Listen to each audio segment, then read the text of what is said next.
Welcome to the Slop Temple. We pray this video helps.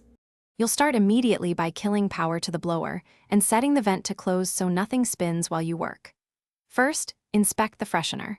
Is it clipped, magnetic, or taped? Once done, pry gently with a flat tool under the clip edge while stabilizing the vent slat with your other hand. Make sure to pull straight out to avoid breaking plastic. If adhesive, heat briefly with a hair dryer to soften the glue before peeling slowly and keeping the unit level. Once the unit is out, take it apart by releasing tabs or unscrewing tiny clips. You need access to the pad and tray.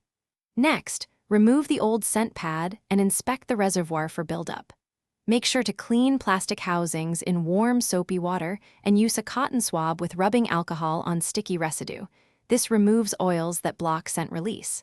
After drying, replace any brittle clips and test fit components, so installation will be snug and aligned when reattaching. Now reassemble by placing a correctly saturated pad or measured refill oil into the tray. Don't overfill, follow dosage labeling. Snap the housing closed and reconnect the clip, ensuring it grips a full slat for stable airflow.